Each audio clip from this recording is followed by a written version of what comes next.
Good afternoon.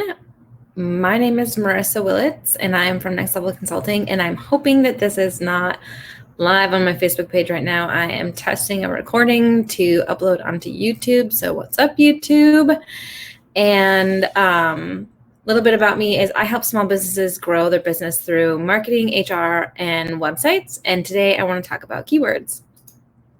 So before we talk about keywords, I kind of want to talk about why they're important. And that is because of SEO. So some of you might have heard about keywords and SEO, but you haven't figured out exactly how they work together.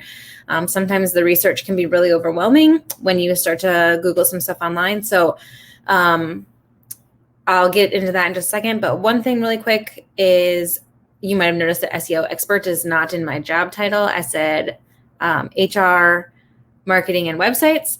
So there are lots of SEO experts out there. I know some if you want me to give you recommendations, but this is the reason I'm sharing this is because I, in my time as a human resource professional, spent a lot of time in training and development and have a unique ability to take very complicated, complex matters and break it down into very bite-sized and comprehensible pieces. So that's why I'm sharing it, because a lot of the information that's out there is not designed for small businesses. So I wanted to put something together for all of us small business people.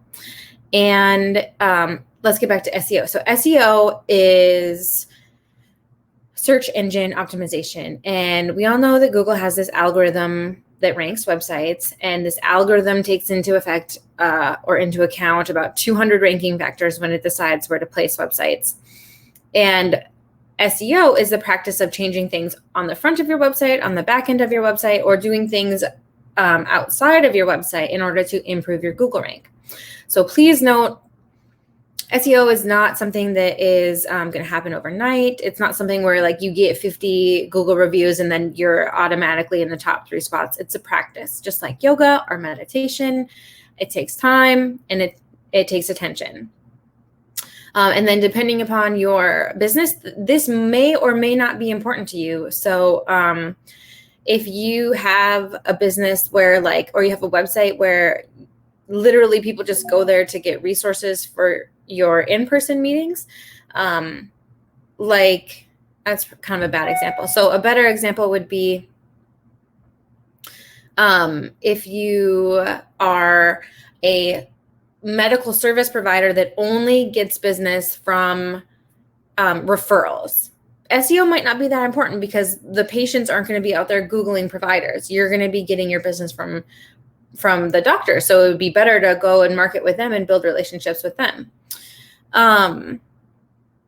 But it might be important for you if people are going to find you on Google. So knowing your keywords is going to help you because it helps you building a keyword strategy that you can kind of build gradually as you go and then refine it as your business grows and gets bigger and better. And then it's also going to help you be empowered to make decisions down the road. If you do want to hire an ad agency or an SEO expert, you'll be able to tell them what your keywords are and the research that you've done and stuff like that. So it's all very good. Today, what I'm going to share with you is how to pick your keywords and then how and where to use them. So let's get started. The first step is making a list. So what we need to do first is just make a list of all of your words that are associated with your business. So this could be products, services. An example I like to use is massage therapy. So you would use massage therapy and then probably all the types of massage therapy that you offer. Hot stone massage, deep tissue massage, and then maybe you add Reiki massage on there. And remember, when you're making this list, this is a list of things that people might Google in order to find you. So Reiki is not actually a massage. It's like an energy healing. And most of the time it's like people putting their hands on you or by you, and then they don't massage anything. It's just touching to heal your energy. But it's maybe what someone would Google. So that's why you would want to have that. Once you have those basics down, then begin to add in the phrases where you add the city, like massage therapist Fargo or massage clinic Fargo. massage clinic open Saturdays, stuff like that. If you have a ton of product offerings, you can make a couple of different like families for your list. And so, for example, I have a friend who she's a pelvic floor physical therapist. She's technically like a 4th trimester specialist, but pelvic floor physical therapy is one of the things that she does. So she might have pelvic floor therapy Fargo, pain during intercourse, manual pelvic floor therapy are all things that people might Google to find her. And then make sure that you include some branded keywords as well. And this is something that has the name of your business in it. So Next Level would be mine. So Next Level Fargo would probably be a branded keyword that I would want to include. Okay, so let's get going on to tip number 2, which is checking your search volume and refining your list. So from here, you're going to have that big long list. And what we're going to do is check the search volume of those things because we don't want to have a keyword if nobody's looking for it.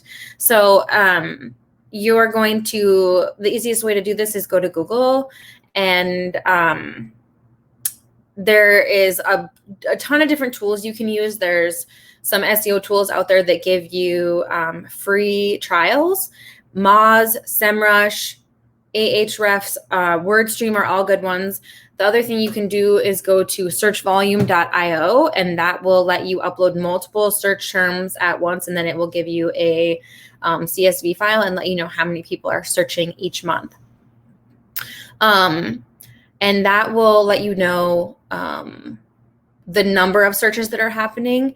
The other thing you can do is go into Google and just start typing your search term and see what Google auto recommends for that term. That might give you another idea. And then make sure that when you're doing this, once you go through and complete the search, if you're searching for Fargo, that you're in Fargo. And then you might want to consider clearing your cookies, because if you go to your own website a lot, then it will probably rank higher in the search results because it's a website that you frequent often. So those are some things. So when you finally complete the search, so you've gone through, you've seen what Google has auto-populated for you, you have the number of searches each month. The other thing is that when you actually complete the search, things that you're going to need to start paying attention to are, who are those people that are at the top? Like, who are the ads at the top? Who are the people who are ranking organically? Are they national competitors? Are they local competitors? Who's on the maps? Is anyone advertising on the maps? Do they have a website? Believe it or not, I have seen people who rank on Google My Business. If the search volume is very low, I have seen people rank on Google and they don't even have a website. All they have is a Google My Business profile. So it's crazy, but SEO does not have to be as terrifying as people think it is. Okay. Excuse me. So after we've got our list refined, we are going to move on and check our competitors and see what they're doing. So we're going to creep on the keywords that they're using. And the tool that I like to use is called SpyFu. So you just go to spyfu.com and they have like a limited free version. So you can see what the top organic keywords and top paid keywords are for your competitors, but you can't see the complete list, which is totally fine for me. Like, I want to see the important ones and then move on. So I like to go there, and then you can see if they're paying for ads, what they're ranking for organically. You can see if they have directory listings, if they have any backlinks. One thing you want to pay attention to is if they're spending a lot of money on ads or not, because then you're going to know if you can actually compete with them or not. Okay, so then you're going to want to, so those are your competitors. Another thing that you can do when you're looking at your competitors is get out of SpyFu. You're going to go back to Google, do your searches, and then you can pay attention to what shows up. I'm going to see if I can, I can share my screen. On a good computer. Some screens. We'll try this. Let's see how it goes. Okay, so what you want to look for is you can get an idea of what people's keywords are based on what's in their titles. So if you're doing chiropractic Fargo, you'll see that there's chiropractor and chiropractic in both. Plus, all the top 3 organic ones have the city that they're serving in their page titles. The other thing you can look for is like results that look like this. This means that when they break out these things, these websites are highly trafficked. So they probably have ads paying them, and then they get a lot of traffic. So that would be like a big competitor. So those are things to add to stream. Remove from stream. Okay, cool. So that is looking at your competitors. And the reason that competitors are important is a good segue for our last tip, which is picking your keywords. And this is, you're going to kind of take all of that data that you've gathered and put it together. And we're going to look at what you want to compete for. So the thing to remember is it's better to be a big fish in a small sea than the other way around. Okay, so think of it like this. If there are a billion monthly searches for the word or for a term like WordPress themes, that would be really competitive. There's probably a bunch of people out there going for that very competitive term.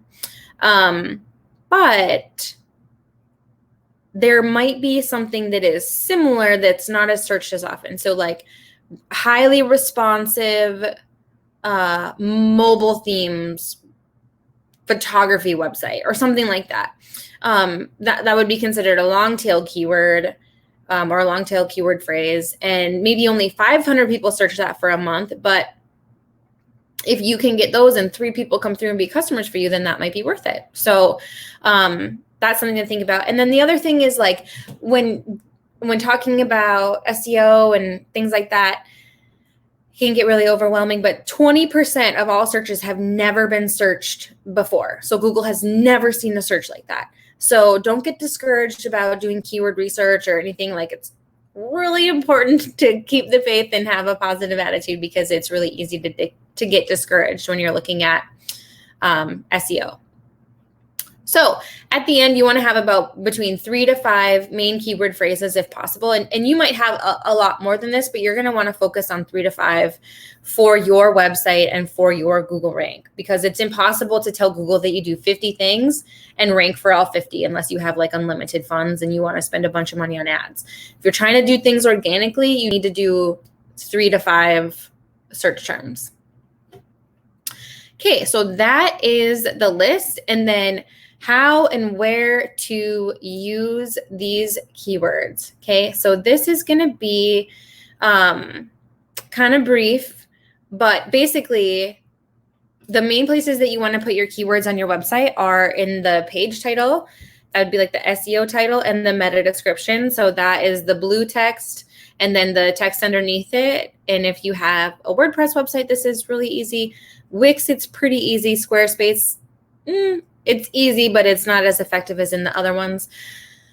Excuse me. And you want to have it in the H1 and the H2. So heading 1 and heading 2. H1 should be the actual keyword. H2 should be a synonym. And then you should also think about having it in the keyword in the domain. So if you're writing a blog post, you want to have your keyword in the slug of the blog post, okay? If you would like more information on how to get the actual keywords into your website, whether it's WordPress, Wix, or Squarespace, and then how long the keyword phrase should be, how many characters should your meta description be, how many H1s can you have on your website, things like that, you should consider joining my private Facebook group called Small Business Support ND. And that there are how-to videos, screen shares that show you exactly how to get that information on your website, where it goes, and how to optimize it. So the link for that will be in the description, as well as how to contact me if you have any questions. And other than that, that's all I have for this video. So thank you so much for watching, and I will be back next week with the next video in this series.